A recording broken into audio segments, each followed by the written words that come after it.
እሺ ዛሬ የምንመለከተው ፊልጵስዩስ ምዕራፍ 3 ቁጥር 12 እስከ 16 ድረስ ነው ያለው። እሱን አድርገን እንጸልያለን። ፊልጵስዩስ ምዕራፍ 3 ከቁጥር 12 እስከ 16 ምዕራፍ 3 ቁጥር 12 እስከ 16 አሁን እንዳገኘው ወይም አሁን ፍጹም እንደሆንኩ አይደለም፣ ነገር ግን ስለ እርሱ በክርስቶስ ኢየሱስ የተያዝኩበትን ያን ደግሞ እይዛለሁ ብዬ እፈጥናለሁ።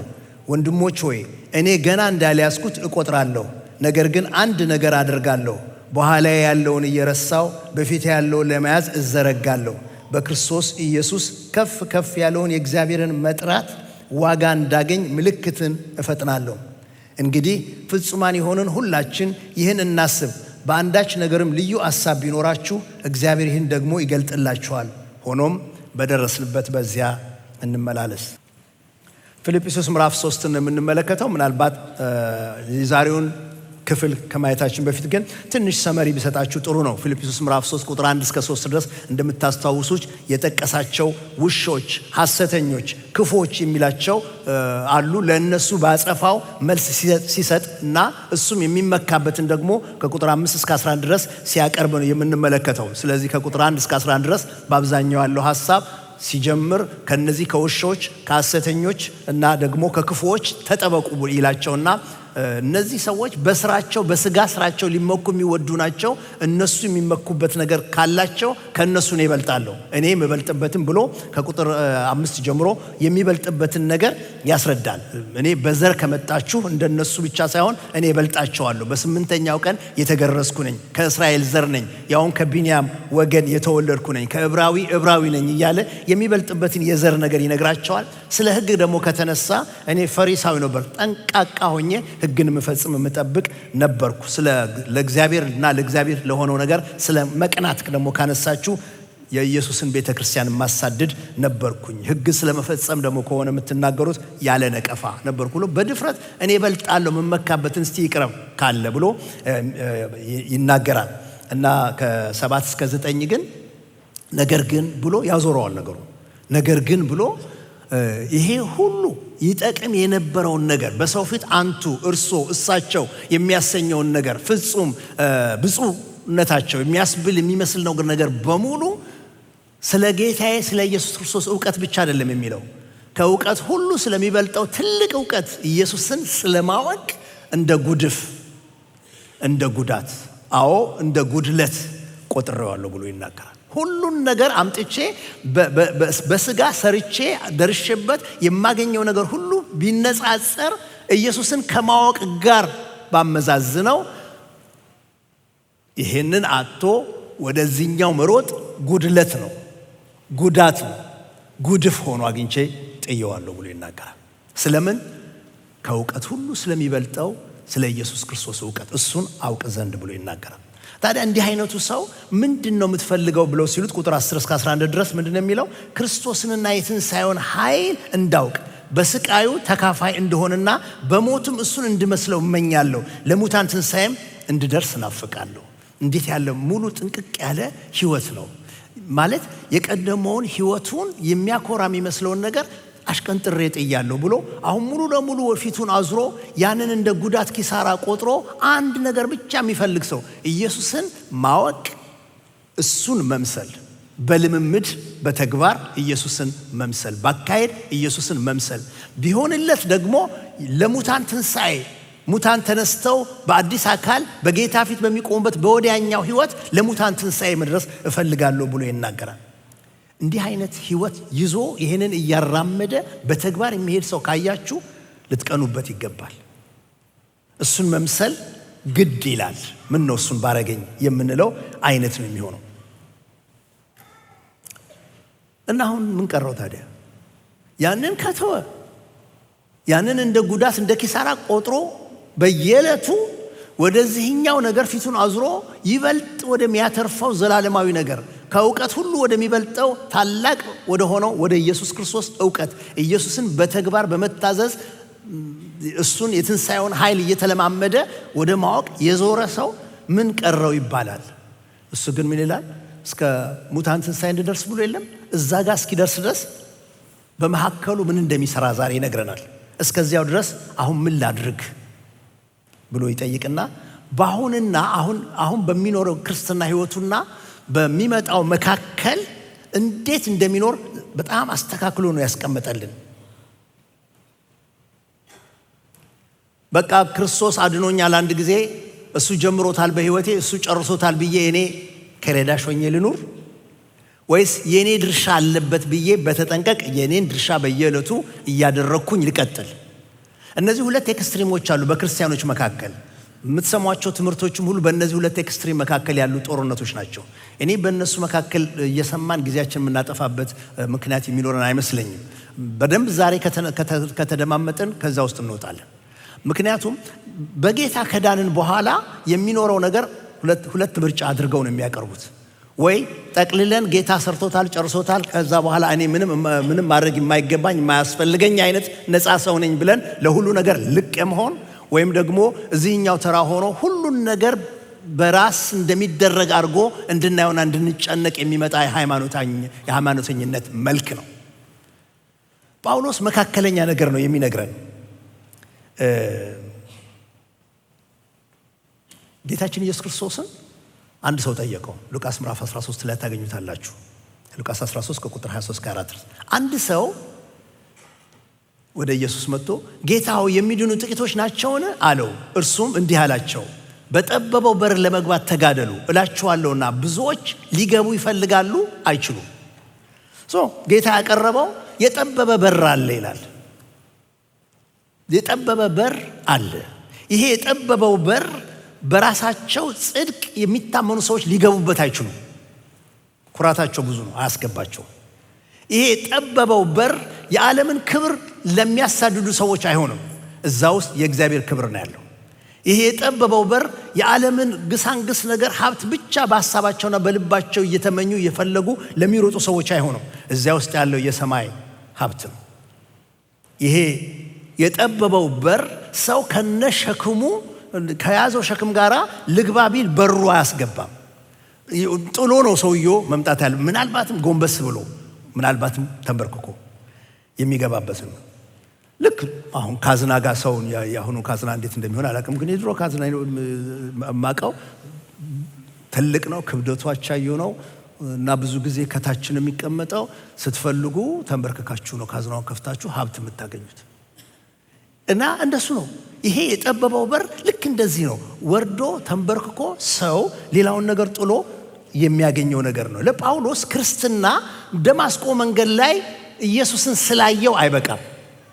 እንዴ ምን ያስፈልጋል? ከሞት የተነሳው ክርስቶስ ከታየው በኋላ ሌላ ምን ቀረ ይባላል? እሺ ከዛ በኋላ እየጾመ እየጸለየ ከጌታ ጋር ሲነጋገር እስከ 3ኛ ሰማይ መነጠቅ ደርሶ ነበር። አይበቃም። ለጳውሎስ የሚለው አይደለም። ማየት ብቻ አይበቃም። ተግቼ የምሰራበት፣ ተግቼ የምቀጥልበት፣ ተግቼ ደግሞ ወደዚያ ወደ ሙላቱ ምደርስበት ህይወት ነው ብሎ ነው የሚለው። ይሄኛው የምንተጋበት፣ የምንቀጥልበት፣ የምንጋደልበት ይሄኛው የህይወታችን መልክ ግን በጸጋ መዳናችንን ሊያጠፋብን አይገባም። ምክንያቱም መዳን የተቀበልነው በእምነትና በጸጋ ብቻና ብቻ ነው። ነገር ግን ያው ያዳነን ጸጋ፣ ያው ወደ ኢየሱስ ክርስቶስ ያቀረበን የእግዚአብሔር ጸጋ፣ ለንስሐ ያበቃኝ የንስሐ ፍሬ እንዳፈራ የሚያደርገኝ ያው የእግዚአብሔር ጸጋ ነው። ያው ጸጋ ነው እግዚአብሔርን መምሰል የሚያስተምረን። ያው ጸጋ ነው ደግሞ የሚመራን፣ የምንችልበትን ኃይል የሚሰጠን። የእግዚአብሔር ስም ብሩክ ይሁን። ጳውሎስ ስለዚህ ነገር ለቲቶ ሲጽፍ ምዕራፍ 2 ላይ እንደዚህ ብሎ ጽፏል። ድነት የሚገኝበት የእግዚአብሔር ጸጋ ለሰዎች ሁሉ ተገልጧል። በቃ ከዚህ ነው የሚጀምረው። ገላጩ እግዚአብሔር ነው፣ ሰጪው እግዚአብሔር ነው። ድነት የሚገኝበት ጸጋ እግዚአብሔር ለሰው ልጅ ሁሉ ሰጠ። መጀመሪያው ይሄ ነው። የክርስትና ህይወት ምንጩ እዚህ ጋር ነው ያለው። ግን ይሄ መዳን የተገኘበት ጸጋ ግን በኃጢአት መኖርንና ዓለማዊ ምኞትን ክደን በአሁኑ ዘመን ራሳችንን በመግዛትና በጽድቅ በእውነተኛ መንፈሳዊ ህይወት እግዚአብሔርን መምሰል ማለት ነው፣ በእውነተኛ መንፈሳዊ ህይወት እንድንኖር ያስተምረናል ብሎ ይናገራል። ስለዚህ አንለጣጥላቸውም። እነዚህ ነገሮች አብረው ያሉ ነገሮች ናቸው። በሚዛን ያሉ ነገር ናቸው። የሚዛን ያለህ በሉ እስቲ። ሚዛን የጠፋበት ዘመን ስለሆነ ማለት ነው። በሚዛን የሚቀመጡ ነገሮች ናቸው። ይሄ የእግዚአብሔር ጸጋ ነው ያዳነን። ይኸው የእግዚአብሔር ጸጋ ግን እግዚአብሔርን እየመሰል እንድንኖር፣ የሚካደውን ክደን እንድንኖር ኃይል እየሰጠ እያስተማረ የሚጠብቀን እሱ ነው። እግዚአብሔር አምላክ የተመሰገነ ይሁን። ስለዚህ ጳውሎስ እንዴት ነው በክብር መጨረስ የሚቻለው? ሰው ከዳነ በኋላ እንደዚህ እየታገለ እየሰራ የራሱን ድርሻ እየፈጸመ እንዲህ እያደረገ ጥንቅቅ አድርጎ በክብር የሚጨርሰው ሰው እንዴት ነው? ይሄ በጣም ማለት ህይወታችን መንፈሳዊ ህይወታችን እያደገ እየበሰል በጥሩ በመብሰል የምንጨርሰው እንዴት ነው? ወይም ደግሞ በሌላ ጥያቄ እንዴት ነው ይሄ መለወጣችን ማደጋችን መጨመራችን እየጨመረ ሄዶ ኢየሱስን እየመሰል የምንሰራው እንደዛ የምንጨርሰው እንዴት ነው? ሳይቋረጥብን ሳይስተጓጎልብን በተጀመረው መንገድ ልጅ ከእናቱ ማፀን ከወጣ በኋላ ቀስ ብሎ እያደገ ሙሉ ሰው የሆነ እየጨመረ እንደሚወጣ እንደዚህ እየጨመርን ሄደን በጥሩ የምንጨርሰው እንዴት ነው? ይህን ተናግሬ እንደሆነ አላውቅም፣ ግን ያላሰብኩትን ነገር ልናገር ነው። አንድ ጊዜ አንድ ስልክ ደረሰኝ። ከሌላ ከተማ ነው የምንደውለው።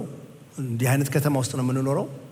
ወደ 20 ይመስለኛል ወይም 10 ምናምኖች ውስጥ መጋቢዎች ነን። አንድ ከተማ ውስጥ ያለ ነው። ከሀገር ቤት መጥተናል እና ገና አገልግሎት በርና እድል እየጠበቅን ያለ ነው። አንተን እንድታስተምረን እንፈልጋለን በዙም አሉ። እሺ፣ ስለምን ደው ማስተምራችሁ? ምንድነው ያሰባችሁ? ስለ ሊደርሺፕ ሰፊ ነው እና አጥብቡትና ስለምን ነገር እናርግ? ስለ አፈጻጸም። ምን አልከኝ አልኩት። አፈጻጸም መሰለኝ ቶሎ ፐርፎርማንስ ነው። በቃ አላለም ስራ ላይ ፐርፎርማንሳችሁ የስራ አፈጻጸማችሁ እንደሚደርሱ ስለሱ አይነት ነገር ነው መሰለኝ። አይደለም እኛ የምንለው ስለ አጨራረስ ነው አለ። እንዴ እነሱ ገና ለአገልግሎት በር እየጠበቁ ያሉ ሰዎች ስለ አጨራረስ ነገር ካሉ ይሄማ ለኔ መሆን ያለበት ነገር ነው። እኔ ነኝ ስለ መጨረሻ የመጠንቀቅ መነሳት ያለብኝ። ይሄ ነገር ለኔ መሆን አለበት ማለት ነው። እንዴት ነው በደንብ የሚጨረሰው? ይህን ክርስትናው ከጌታ ጋር የጀመረውን ሩጫ እንዴት ነው ሳይተጓጎልብን የምንጨርሰው? ማደጋችን እየጨመረ ሄዶ ለጌታ ቀን በክብር ለመብቃት የምንችለው እንዴት ነው የምንጨርሰው? አንድ ፎቶግራፍ አሳያችኋለሁ።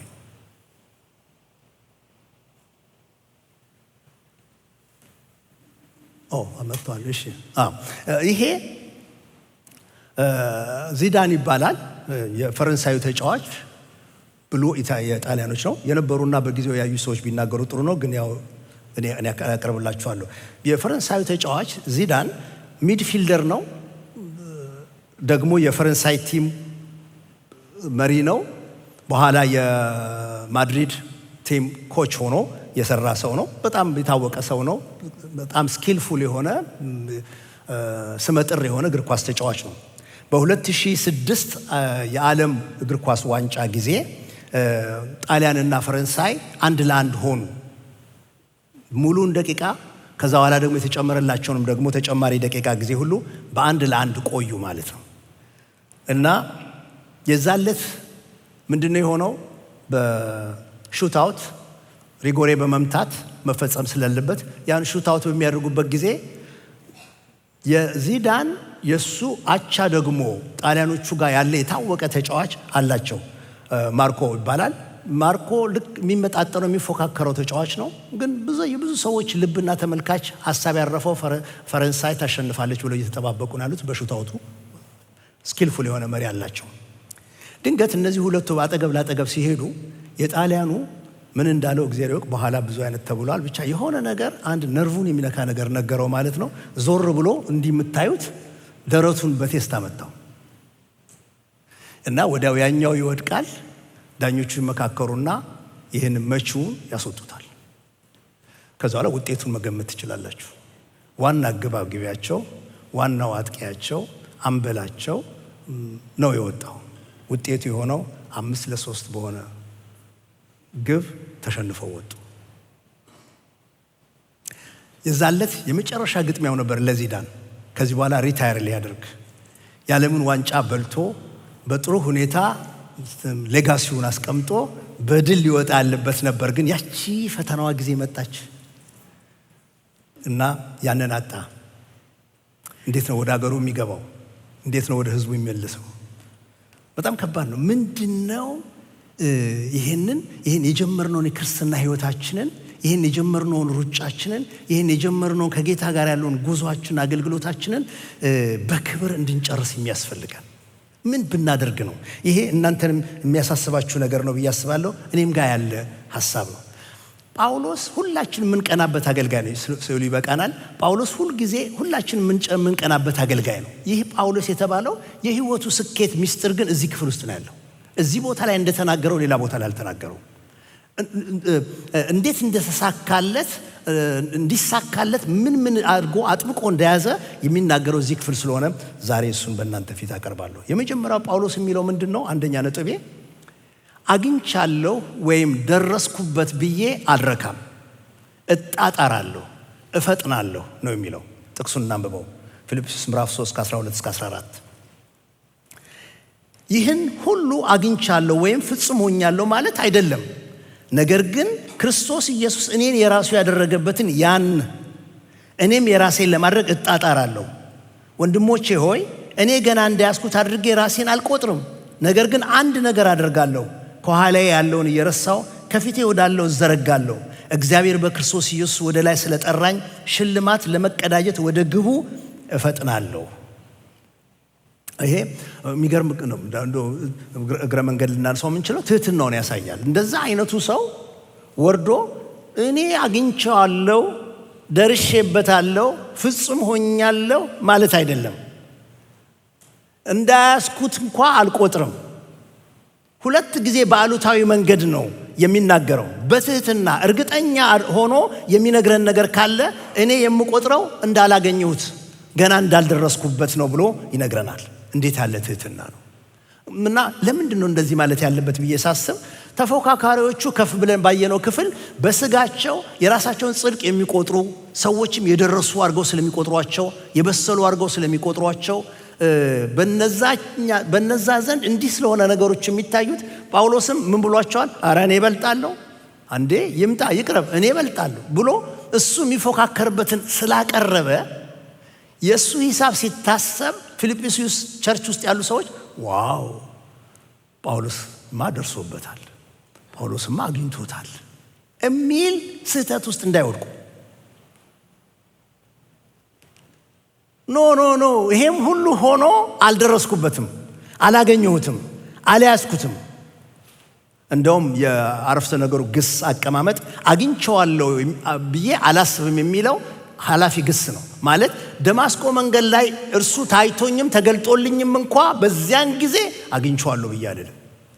ሳኦል ሳኦል ብሎ ጠርቶት ጌታ ሆይ ማን ነህ ብሎ መልሶለት እኔ የምታሳድደኝ የናዝሬቱ ኢየሱስ ነኝ ብሎት ምን እንዳደርግ ትወዳለህ ቢለው ወደ ከተማ ግባ ብሎ የሚሆነውን ነገር ሁሉ ምስጢር የነገረው ከጌታ አፍ የሰማ ሰው እኔ አግኝቼዋለሁ ብዬ አልልም።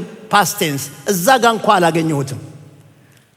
አሁን ፍጹም እንደሆንኩ ደግሞ ከዚያ በኋላም አሁን ፍጹም እንደሆንኩ የሚለው ደግሞ ቃል አሁን ፍጹም እንደሆንኩ አልቆጥረውም የሚለው ደግሞ አሁን አት ፕሬዘንት እንደዚህ እየኖርኩም ስንት ዋጋ እየከፈለ ለወንጌል ለቤተ ክርስቲያን ስንት ዋጋ እየከፈለ እንዴት ባለ መከራ ታምኖ የቆመ የወንጌል ጀግና እሱ አሁንም እንኳ አግኝቼዋለሁ አልልም ብሎ የአሁኑን ህይወት ያመለክታል።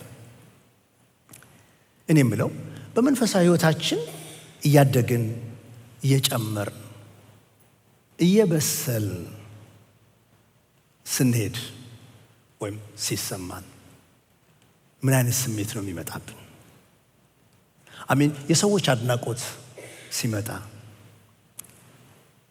አንዳንድ ጊዜ የዛሬ ጸሎትሽ በጣም ባርኮኛል፣ እኔ ለጌታ ነው የጸለይኩት፣ አንቺ እንዴት ሰማሽ አይነት የሆኑ የሰው አስተያየቶች ሲመጡ ከአገልግሎት በኋላ አድናቆቶች ሲቀርቡ እንትኑ ያው ልብ ሊታበይ እንደሚችል እሱን ዘጋንቶ ያለ ሁላችን ምንደርስበት ስለሆነ ግን እኔ ከዚህኛው ከትዕቢቱ ሌላ የሚያሳስበኝ ነገር ደግሞ ይሄ ነገር የደረስኩበት ከመሰለኝ የጨረስኩ ከመሰለኝ መታገል፣ መጣጣር፣ መድከም ገና እንደሚቀረኝ አድርጎ ያለኝን ነገር ትቶ እንደምረካ ደርሰህበታል እኮ የሚለኝ አይነት እዛ ውስጥ እንድረካ ካደረገኝ እሱ ትልቅ ክፋት ነው። ጳውሎስ የሚለው እጣጣራለሁ፣ እፈጥናለሁ ነው የሚለው። እስቲ ክፍሉን እንደገና እኔ ላንብብላችሁና እናንተ ቁጠሩት። ስንት ጊዜ በመንፈሳዊ ማንነት በስሎ መገኘትን ያለማቋረጥ የሚተጋበት መሆኑን ለማሳየት የራሱን ድርሻ የጌታ እንዳለ ሆኖ የራሱን ድርሻ የሚያሳዩ ቃላቶችን ቁጠሩልኝ። እኔ ክፍሉን አነብላችኋለሁ ደግሜ የተነሳንበትን። ቁጥር 12 እስከ 14 ይህን አግኝቻለሁ ወይም ፍጽሞኛለሁ ማለት አይደለም፣ ነገር ግን ክርስቶስ ኢየሱስ እኔን የራሱ ያደረገበትን ያንም የራሴን ለማድረግ እጣጣራለሁ። ወንድሞቼ ሆይ እኔ ገና እንደያዝኩት አድርጌ ራሴን አልቆጥርም፣ ነገር ግን አንድ ነገር አደርጋለሁ፣ ከኋላዬ ያለውን እየረሳሁ ከፊት ወዳለው እዘረጋለሁ። እግዚአብሔር በክርስቶስ ኢየሱስ ወደ ላይ ስለጠራኝ ሽልማት ለመቀዳጀት ወደ ግቡ እፈጥናለሁ። ስንት ቆጠራችሁ? ቢያንስ 4 ቆጥራላችሁ አለ። ቢያንስ በቃ አደርጋለሁ፣ እኔ እጣጣራለሁ፣ አደርጋለሁ፣ እዘረጋለሁ፣ እፈጥናለሁ። ሩጫን የሚያመለክት ነገር ነው። በቃ የሩጫ ምሳሌ ነው ይዞ የሚመጣው። እነዚህ ቋንቋዎች ሩጫ ላይ ያሉ ነገሮች ናቸው። ይህ ከእግዚአብሔር ቃል ጋር የሚሄድ ነገር ነው። ከእግዚአብሔር ቃል ጋር የሚሄድ ነገር ነው። ጳውሎስ የክርስትናን ሕይወት በሽቅድድም ስፍራ ላይ እንዳለ ሩጫ ሲመስል እዚህ ጋር የመጀመሪያው አይደለም። አንደኛ ቆሮንቶስ ምዕራፍ 9 ላይ ታገኙታላችሁ። አንደኛ ቆሮንቶስ ምዕራፍ 9 ቁጥር 24 እስከ 25 ድረስ በሽቅድምድም ስፍራ የሚሮጡት ሁሉ እንዲሮጡ፣ ነገር ግን አንዱ ብቻ ዋጋውን እንዲቀበል አታውቁምን? እንዲሁም ታገኙ ዘንድ ሩጡ። በሽቅድምድም ስፍራ የሚሮጡት ሁሉ እንዲሮጡ፣ ነገር ግን አንዱ ብቻ ዋጋ እንዲቀበል አታውቁምን? እንዲሁም ታገኙ ዘንድ ሩጡ። ሩጡ።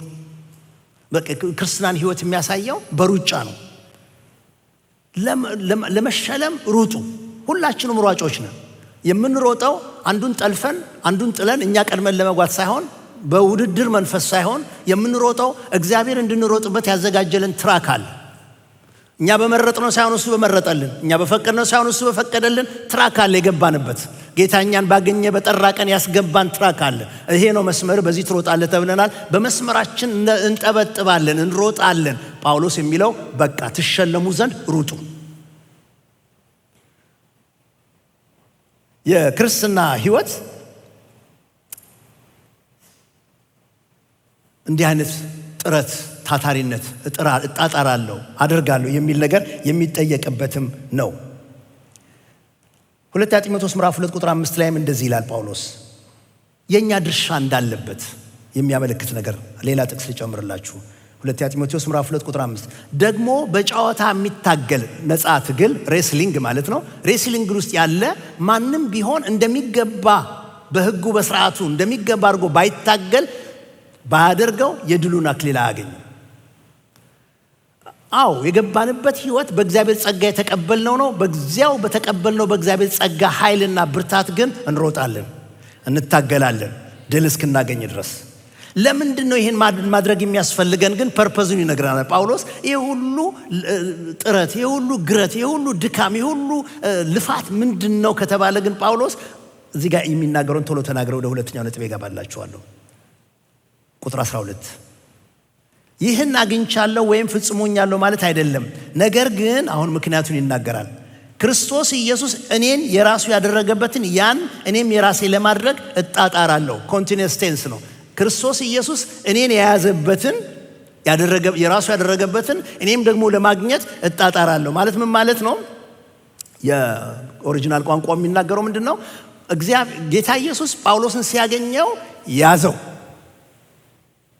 ለሆነ ጉዳይ፣ ለሆነ ዓላማ፣ እሱ ላዘጋጀው ነገር እጁን አሳርፎ አጥብቆ ያዘው። ጉዳዩን እሱ ነው የሚያውቀው። ጠሪው ያዡ ጳውሎስን ያዘው ኢየሱስ ክርስቶስ በደማስቆ መንገድ። በእናቱ ማፀን ሳለ የመረጠው የለየው በዚያን ቀን ተገልጦ ያዘው። ክርስቶስ ኢየሱስ እኔን የራሱ ያደረገበት ይላል። እኔን የራሱ ያደረገበት መያዝ፣ እኔን የራሱ ያደረገበት ጉዳይ፣ ሐሳብ እኔም ደግሞ የኔ ገንዘብ እንዳረገው፣ በሱ ልብ ያለው ስለኔ፣ በሱ ዘንድ ያለው ጉዳይ ስለኔ፣ እኔን የያዘበት መያዝ ብቻ እንዳይሆን እኔም ደግሞ እንዲያዝለት፣ እኔም ደግሞ እንዲይዘው። እንዴ ሕፃኑን ልጅ መንገድ ስናሻግረው እጁን ይዘው ነው እናሻግረው የለ እንዴ? እና ልጁ የሚሻገረው እሱ በያዘው ነው አባትየው በያዘው ነው? አባትየው በያዘው ነው። ግን ደግሞ ከልጁ ትጠብቃላችሁ፣ እጁን ሰጥቶ እንዲሰጣችሁ አድርጋችሁ እንደዚህ ምናምን ቢል ታነጋግሩታላችሁ። መሻገር አለበት፣ መሄድ አለበት። ጳውሎስ የሚለው ኖ እኔ አማን አደልት አላገኘሁትም፣ አልደረስኩበትም፣ እይዘዋለሁ። ኢየሱስ እኔን የራሱ ያደረገበትን ያንን ፐርፐዝ፣ ያንን ፈቃድ፣ ያንን ሐሳብ፣ ያንን ጉዳይ፣ ያንን ክብር የራሴ እንዳደርገው እንድወርሰው ሆኖልኝ እንድቀበለው እኔም ደግሞ ይህን አድርጋለሁ። እሺ ፊልጵስዩሶችን ቀደም ብሏቸዋል። በፍርሃትና በመንቀጥቀጥ መዳናችሁን ፈጽሙ ስላላቸው እሱም ያንኑ እያደረገ እንደሆነ የሚናገርበት ክፍል ነው። ቁጥር 14 ነው ፊልጵስዩስ 3:14 እግዚአብሔር በክርስቶስ ኢየሱስ ወደ ላይ ስለጠራኝ ሽልማት ለመቀዳጀት ወደ ግቡ እፈጥናለሁ። ለምንድን ነው የምትፈጥነው ካልነው እላይ ክርስቶስ ራሱን የኔ ያደረገበትን ለመያዝ እኔም ደግሞ አደርጋለሁ እንዳለ፣ አሁን ቁጥር 14 ላይ ደግሞ በክርስቶስ ኢየሱስ ወደ ላይ ስለጠራኝ ሽልማት ለመቀዳጀት ወደ ግቡ እፈጥናለሁ። ተጠርቻለሁ፣ ወደ ላይ ተጠርቻለሁ። ከላይ ደግሞም ወደ ላይ ጥሪ ደርሶኛል። ለሽልማት የሚያስገኝ ጥሪ ደርሶኛል። ጳውሎስ ጳውሎስ ሆይ የሚል፣ ሳኦል ሳኦል ሆይ የሚል ጥሪ በነፍሴ በመንፈሴ ደርሶኛል። ይሄ ጥሪ ብደርስ ወደ ግቡ፣ ይሄ ጥሪ ወደዚያ ወደ ፍጻሜው ቦታ ብደርስ ሽልማት ይጠብቀኛል። ልክ ሯጮቹ ሲሮጡ ሽልማት እንደሚያስቡትና ለዚያ ሽልማት እንዲበቁ እንደሚሮጡት እንደዚያ ጳውሎስ ሽልማት ይጠብቀኛል። አያም ራኒንግ የሮጥኩኝ ነው፣ ሽልማት ስለሚጠብቀኝ እኔም ወደ ግቡ ወደ መጨረሻው ሪባን ተቆርጦ ወደሚጣልበት ደርሼ ወደምቆምበት አሸንፌ ወደምደርስበት ወደዚያ እፈጥናለሁ። አያችሁ፣ የተጠራንበት ጥሪ አለ፣ የገባንበት ጥሪ አለ። አንዳንዶቻችን በዚህ አንዳንዶቹ በዚያ እግዚአብሔር ፈቅዶ ይዞን ያስገባን መስመር አለ። በዚያ መስመር ላይ እስከ መጨረሻው እንድንሮጥ እግዚአብሔር ይፈልጋል። እስከ መጨረሻው እንድንፈጥን እግዚአብሔር ይፈልጋል። ለምን? የተጠራንበት ጥሪ፣ የተሰጠን አደራ፣ የተሰጠን ህይወት መጨረሻ ላይ ሽልማት አለበት። ክብር ለእግዚአብሔር ይሁን። እዚያ ሽልማት ጋር ለመድረስ እኔ እሮጣለሁ። ትልቁ ጥያቄ ምን ያህል እንጣጣራለን የተያዝንበትን ለመያዝ፣ ያንን ገንዘባችን ለማድረግ፣ ወደዛ ሽልማት ለመድረስ ምን ያህል እንፈጥናለን? ስለዚህ ጳውሎስ እኔ ደርሼበታለሁ ብዬ አልታክትም፣ ደርሼበታለሁ ብዬ እንደደረሰበት ራሴን ቆጥሬ አልረካም። ጌታ በቃ እንደዚህ የሚፈልግ የሚጠማ የሚራብ አብልጦ የበለጠ ነገር የሚፈልግ መንፈስ ይስጠን። በእውነት አግኝቻለሁ ደረስኩበት ከሚል ክፉ ሐሳብ፣ የሥጋ ሐሳብ እግዚአብሔር ይሰውረን። ሁለተኛ ነጥብ ላካፍላችሁ። ጳውሎስ ሁለተኛው የእሱ ሚስጥር፣ የህይወቱ ሚስጥር፣ የስኬቱ ሚስጥር አንደኛው አለመርካት ነው። ደረስኩበት አግኝቻለሁ አለ ማለት ነው። ወደ ግቡ መፍጠን፣ መሮጥ፣ መጣጣር ነው። ሁለተኛው ግን በመሰጠት አንድ ነገር አደርጋለሁ ይላል። fully committed to one፣ ለአንድ ነገር በመሰጠት ይህን አደርጋለሁ ይላል። ቁጥር 13-14 ደግመን እናንብበው። እንደዚህ ይላል፣ ወንድሞች ሆይ እኔ ገና እንዳያስኩት አድርጌ ራሴን አልቆጥርም፣ ነገር ግን አንድ ነገር አደርጋለሁ በሉ እስቲ። እንደገና አንድ ነገር አደርጋለሁ፣ ከኋላዬ ያለውን እየረሳው ከፊቴ ወዳለው እዘረጋለሁ። እግዚአብሔር በክርስቶስ ኢየሱስ ወደ ላይ ስለጠራኝ ሽልማት ለመቀዳጀት ወደ ግቡ እፈጥናለሁ። ፈለኩት መካከል ላይ ያለውን አረፍተ ነገር ነው። ነገር ግን አንድ ነገር አደርጋለሁ፣ ከኋላ ያለውን እየረሳው ወደፊቴ ወዳለው እዘረጋለሁ። ጳውሎስ እንዴት ነው እፈጥናለሁ፣ እንደረደራለሁ፣ ሮጣለሁ፣ እቸኩላለሁ የምትለው እንዴት ነው? ይሄን እንዴት ነው የምታደርገው? how to do it። ይሄን የምታደርግበትን ነገር ብላችሁ ጠይቁት። ሚስጥሩን እዚህ ጋር ይናገራል። አንድ ነገር አደርጋለሁ፣ ብዙ ነገር አይልም። አንድ ነገር አደርጋለሁ፣ ብዙ ነገር አይልም። ይሄ በጣም ትልቅ ኮሚትመንት ይጠይቃል። ለአንድ ነገር ኮሚትመንት ይጠይቃል። ይህ ዘመን እኮ አማራጭ ሲኖርህ ነው ጥሩ። ዓለም የሚመክረን እኮ አማራጭ ሲኖረን ነው። ህይወታችንን በተከፋፈለ ሐሳቡ ስንወጥርና ይሄ ካልሆነ ይሄኛው፣ ይሄ ካልሆነ ይሄኛው፣ ይሄ ካልሆነ ይሄኛው የምንለው ነገር እሱ ስማርትነት ይመስላል። በመንፈሳዊ ህይወታችን ግን ጳውሎስ የሚለው ለስኬት የምንበቃው ለአንድ ነገር ስንሰጥ ነው። ህይወታችንን በጣም ወጥሮ የሚያበላሽብን ነገር አለመሰጠት ነው። ትንሽም ነገር ይሁን በሰው አይን ግን ያን ከእግዚአብሔር የተቀበልነው ነገር ኮሚትድ ሆነን ስናደርገው ይጨመራል። ዋጋ እናገኝበታለን፣ ሽልማት እናገኝበታለን፣ ትርፍ እናገኝበታለን። አለመሰጠት ነው በጣም የብዙ ሰው ችግር። ስጦታ ሳይኖረው፣ ጸጋ ሳይኖረው፣ እግዚአብሔር ሳያስበው ከሌሎች ያነሰ ነገር አድርጎለት ሳይሆን ለሁላችንም በተሰጠን በክርስቶስ ኢየሱስ የጸጋ ሙላት ተካፋዮች ነን። ነገር ግን ኮሚትመንት ይጠይቃል። እነዚህ አኒማል ዶክመንተሪ ስታዩ የእንትኖችን ዋይልድ ላይፎችን ያሳያቸዋልና ወይ አንበሳ ወይ ነብር አንድ የሆነ ነገር ሊበላ ፈልጎ አንድ ብዙ መንጋ ሲመጣ ካየ ወደ ሁሉም መንጋ የሚያይ ትልቅ አይን አይሰጠውም። ከሞላው 1000 ድኩላ ውስጥ አንዷ ላይ ነው ማሳረፍ ያለበት። አይኑ አነጣጥሮ አንዳው ላይ ብቻ አላማ ሲያደርግና ለሷ የተሰጠ ሆኖ መሮጥ ነው ያለበት። he has to chase after that በቃ መሮጥ አለበት አንዷ ላይ። ሰዎችም እንደዚሁ ናቸው። ማደኛ ጠመንጃውን ይዞ ቢገባ፣ ቀስቱን ይዞ ቢገባ፣ ብዙ መንጋ ቢያገኝ ዝም ብሎ የቀናሽን አግኝ ብሎ አይተኩስም። በቀናሽ አይሆንም። ማነጣጠር ይጠይቃል ለሁላችሁ። እና ጳውሎስ እሱን የሚለው ይሄንን አንድ ነገር አድርጋለሁ። ሉቃስ ምዕራፍ 16 ላይ አንድ የሚገርም ነገር ጌታ ተናገረ። የገንዘብ ነገር በጣም ለሚከነክናቸው ፈሪሳውያን ማንም ባሪያ 2 ጌቶችን ማገልገል አይችልም። አንዱን ጠልቶ ሌላውን ይወዳል፣ ወይም አንዱን አክብሮ ሌላውን ይንቃል። እግዚአብሔርና ገንዘብን በአንድነት ማገልገል አትችሉም። ይሄ የህይወት ፕሪንሲፕል ነው። በክርስትና ህይወታችን ውስጥ እግዚአብሔርና ሌላ ነገር የሚወዳደሩ ጎረቤታሞች የሚሆኑ ነገሮች ማቅረብ አንችልም። እግዚአብሔር የሚፈልገው መሰጠት ያለበትን ህይወት፣ ለሱ ብቻ የገበርንበት፣ ለሱ ብቻ የምንገዛበትን ህይወት ይፈልጋል። በእኮ በቃ በላይፍም ደሱ ነው። ባሪያ ገበያ ብንሄድ እኮ ባሪያ ገበያ በሮማውያኖቹ ዘመን ባሪያ የሚሸጥበት ንግዱ ባለበት ዘመን ይሄ ባሪያ የሚሸጥ ነጋዴ የሚሸጡ ባሮችን አቆሞ ሲጠባበቅ ገዢ ይመጣል። ሌላም ገዢ መጣ። 2 ሆኑ ገዢዎቹ። አንደኛውን ባሪያ ሁለቱም ወደዱት እና መጨረሻ ላይ ዋጋው ተጠየቀ፣ ተስማሙ። ያኛውም እኔ ልግዛ ይላል፣ ይሄኛውም እኔ ልግዛ ይላል። መጨረሻ ላይ በቃ ከምትጣሉ በቃ እናንተ ገንዘቤን ስጡኝ፣ ዋጋውን የባሪያውን ዋጋ ስጡኝ፣ ለ2 አስተዳድሩት፣ ሰጥቻችኋለሁ። ይሆናል እንዴ?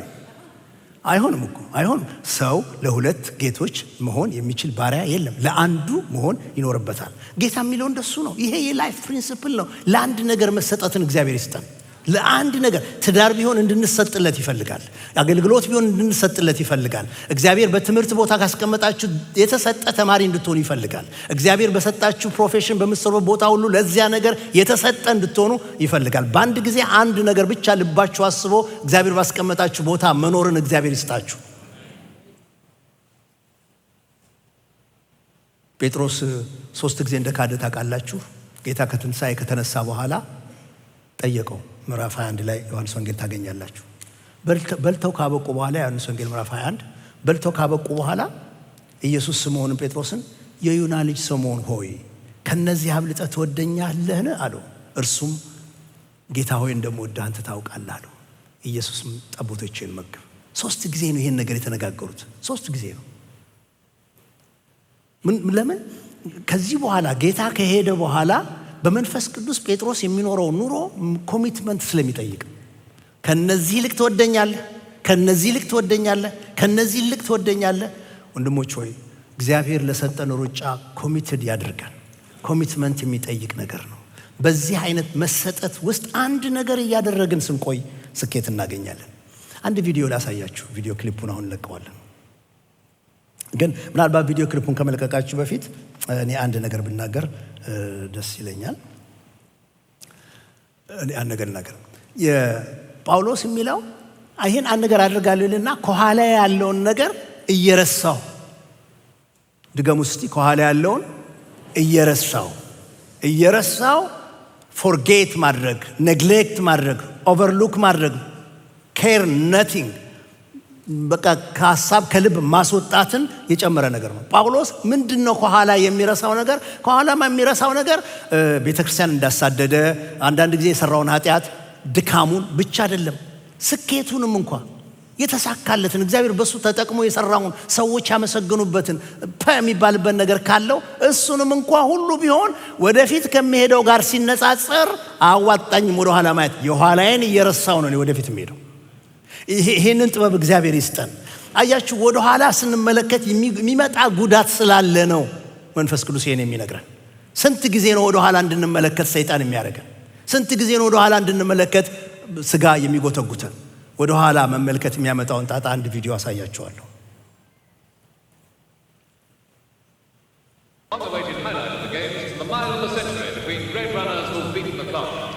Everyone knew, of course, that this race was bound to end with a tremendous duel between the world's only under 4-minute men, John Landy of Australia, holder of the world record, and Roger Bannister, first man to break the 4-minute hoodoo.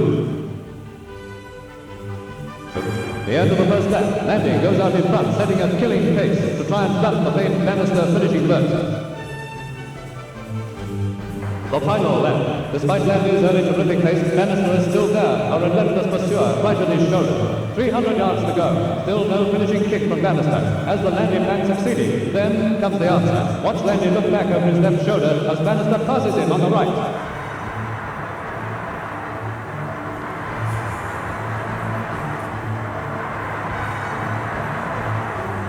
Master Lauda wins by 3 yards in 3 minutes 51 seconds, just outside the world record. Landy too cracks the 4-minute mile. Bannister congratulates his great rival.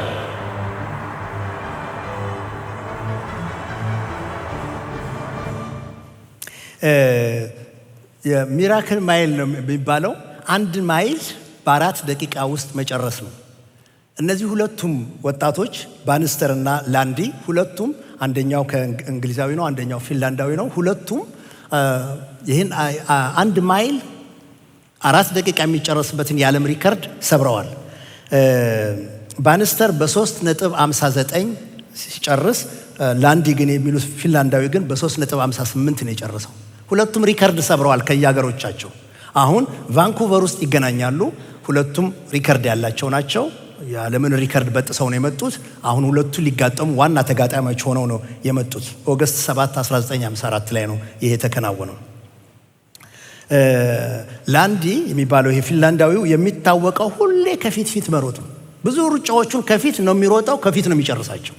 that is his style። ስኪልድ የሆነው ሲጀምር ሹት ያደርጋል፣ በዛው ነው የሚሄደው። ያኛው ደግሞ የሚታወቅበት ስታይሉ መጨረሻ ላፕ ላይ ሲደረስ ፈትለክ ማለቱን ነው የሚታወቅበት ባንስተር።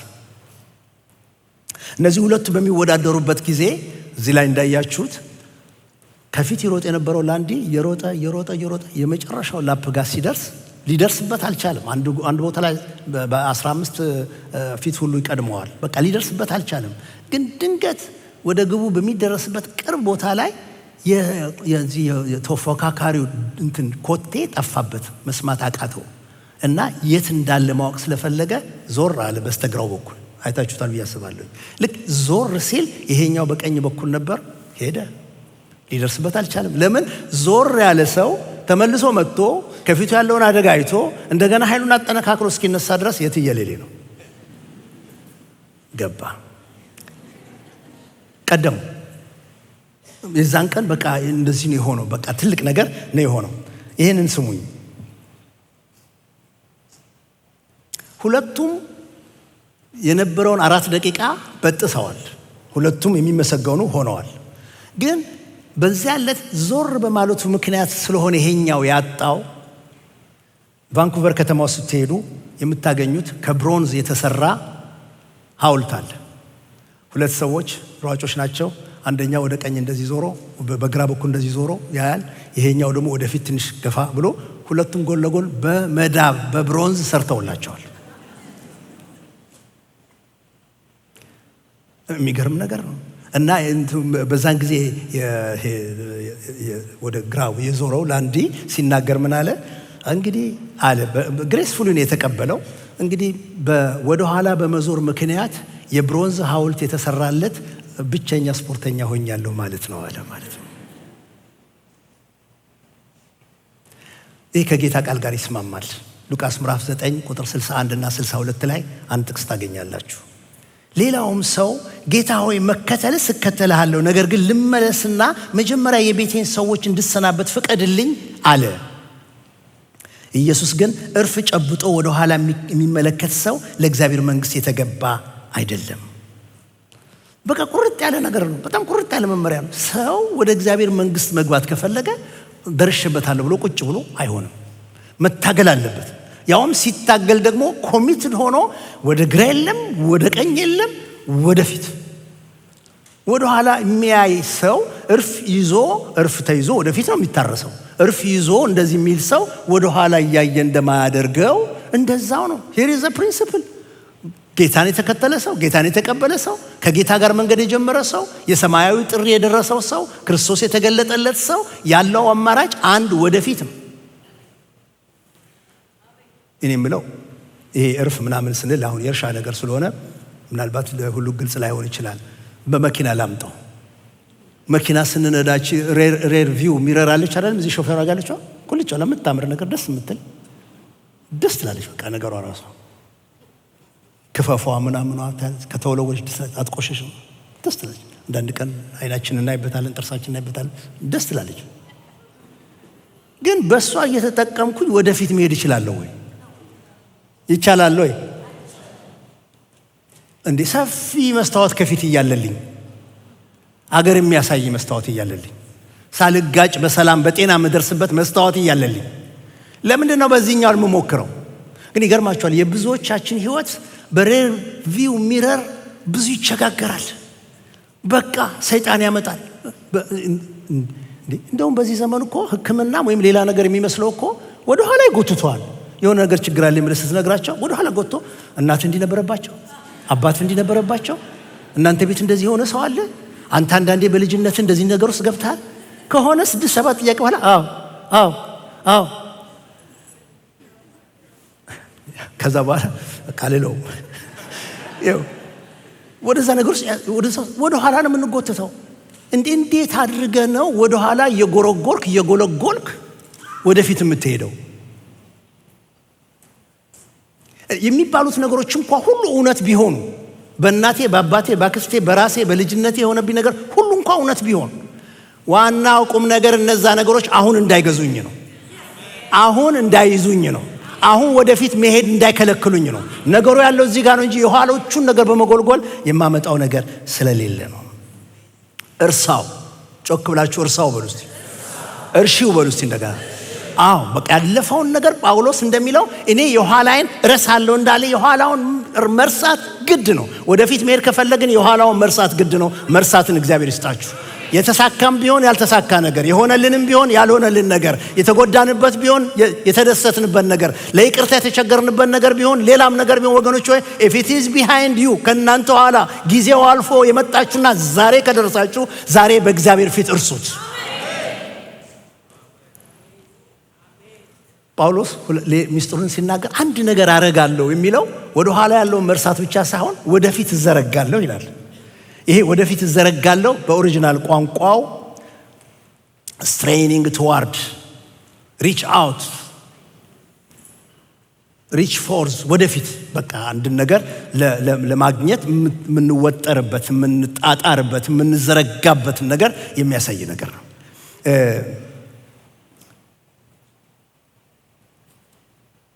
ይሄ በሩጫ ዓለም ውስጥ በጣም ትልቅ ቴክኒክ ነው።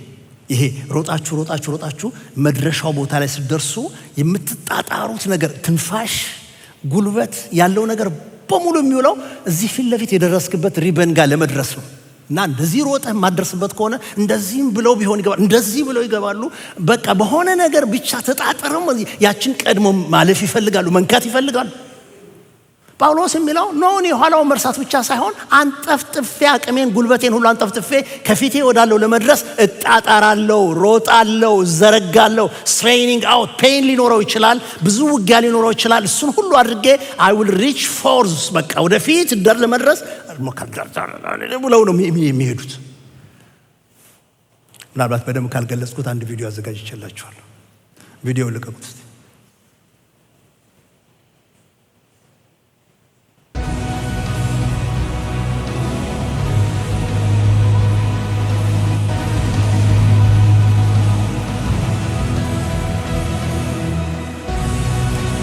ኃይሌ ገብረስላሴ ነው። አጨብጭቡለት።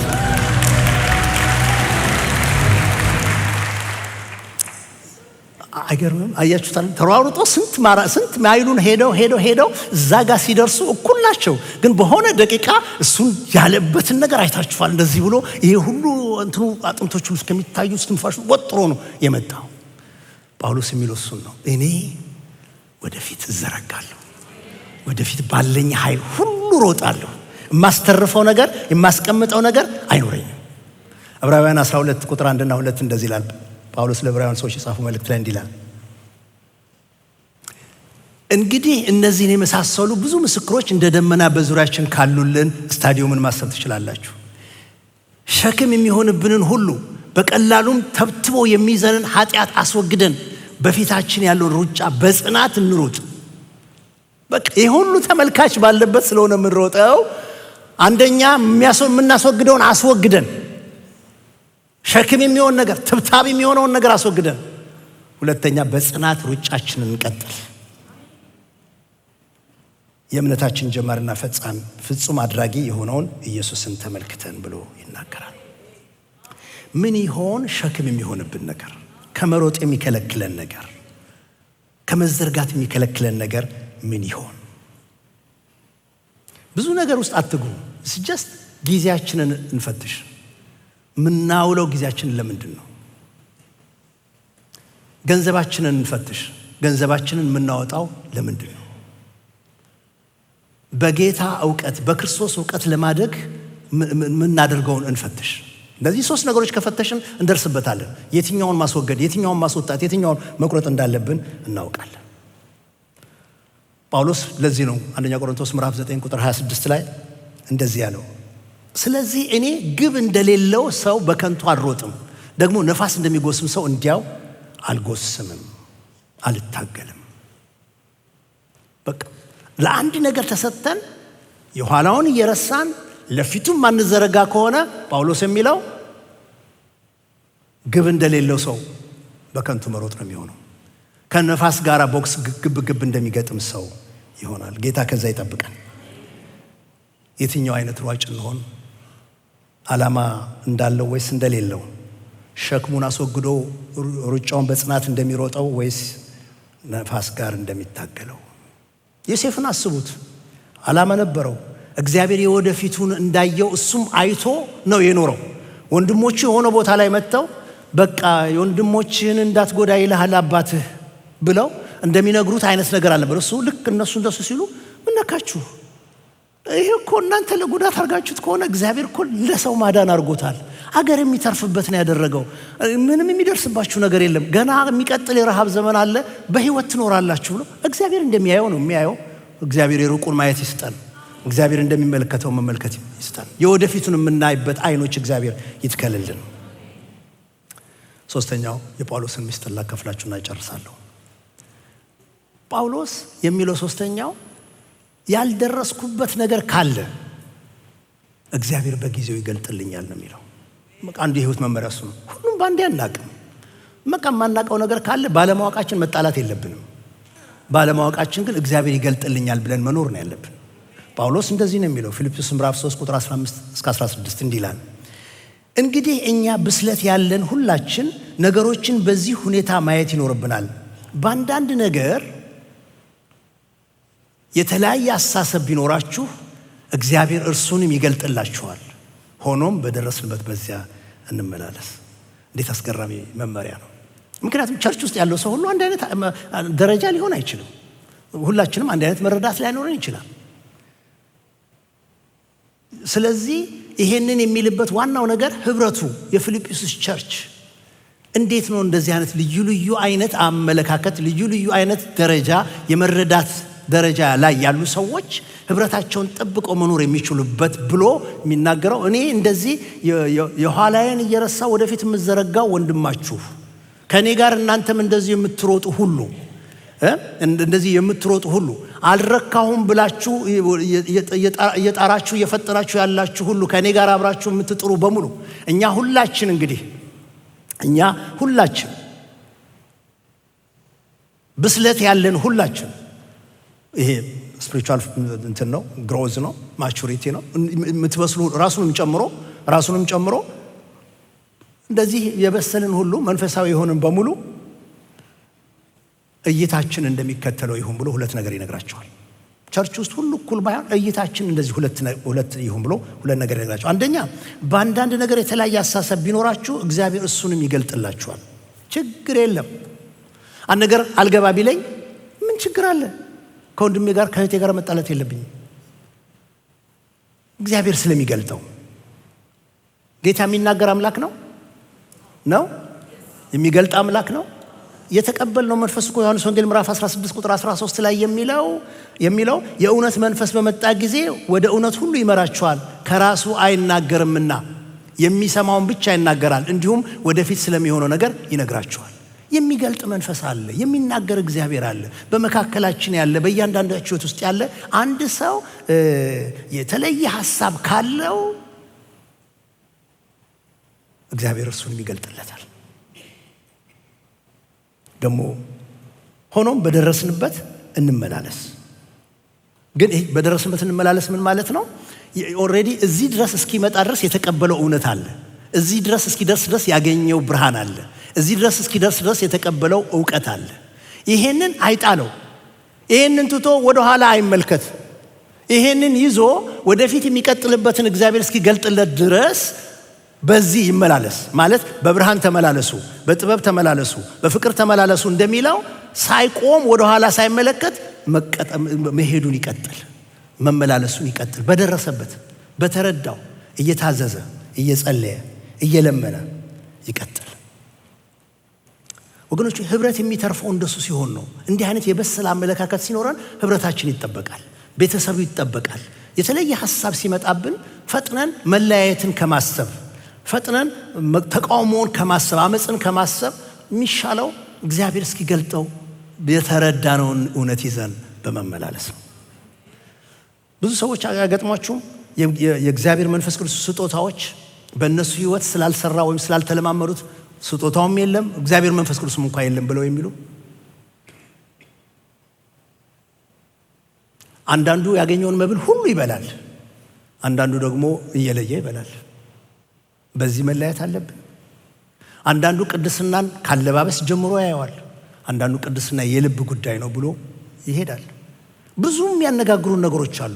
እነዚህ ሁሉ እርስ በርሳችን በህብረት ቆይተን በደረስንበት እየተመላለስን ለገባን እውነት እየታዘዝን ጸንተን ብንኖር እግዚአብሔር ይገልጥላችኋል። እግዚአብሔር ይመስገን፣ የሚገልጥ አምላክ አለ።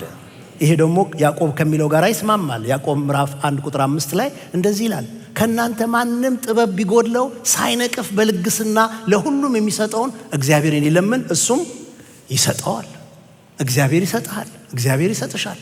በቃ የተለየ ሐሳብ ሲመጣ ሌላ ነገር ውስጥ ከመግባት ወደ እግዚአብሔር መቅረብ፣ የተረዳነውን እየታዘዝን እየኖርን እግዚአብሔርን ስንጠብቀው ይሄ እግዚአብሔር በመንፈስ ቅዱስ ያንን ነገር ይገልጠዋል፣ ይሰጠዋል። እንደተባለው ይሰጠናል። በዚህ ላጠቃለሁ። እንዴት ነው ሩጫችንን በክብር የምንጨርሰው? ለሽልማት የምንበቃው እንዴት ነው?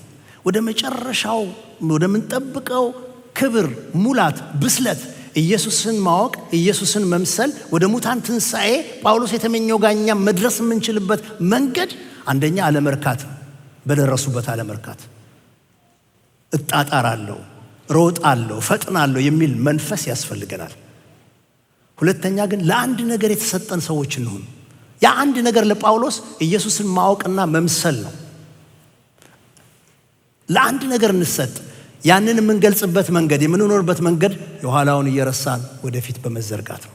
ባለን ኃይል ሁሉ በፍጹም ልባችን፣ በፍጹም ነፍሳችን፣ በፍጹም ኃይላችን፣ በፍጹም አእምሯችን እግዚአብሔርን በምንወድበት መዘርጋት ስንዘረጋ እንደርስበታለን። ማሸነፍ ይቻላል። ወደ ኋላቸው ዞረው ነገር ያመለጣቸው፣ ነገር የተበላሸባቸው፣ ወደፊት መሄድ ያቃታቸው ብዙ ከመጽሐፍ ቅዱስ ላወጣላችሁ እችላለሁ። ጊዜያችን ያበቃል። ምናልባት በዚህ ሩጫ መካከል፣ በዚህ ትግል ውስጥ፣ በዚህ መንገድ ያልገባን ወይም የተለየ ሐሳብ ቢመጣብን ይኸው የእግዚአብሔር ቃል ይመክረናል። ወደ ኋላ አትይ፣ በገባህ እውነት ተመላለስ። እግዚአብሔር ያስተማርህን የምታውቀውን ጸሎት ነው ጸልይ፣ ማንበብ ነው አንብበው፣ መታዘዝ ነው። ቃሉን ታዘዘው። በገባህ ነገር በደንብ ይሄክ ጠብቀው። እግዚአብሔር ይገልጥልሃል። ተሰውሮ የሚቀር ነገር አይኖርም። እሱ የጥበብ አምላክ ጥበብን ሳይሰፍር በልግስና ይሰጣል። እንደገና ከቆምክበት አንተ ከምትመላለስበት ወጥተህ እንደገና ሩጫህን በሙሉ ኃይል ወደምትሮጥበት ነገር እግዚአብሔር ያስገባሃል። እንጸልይ።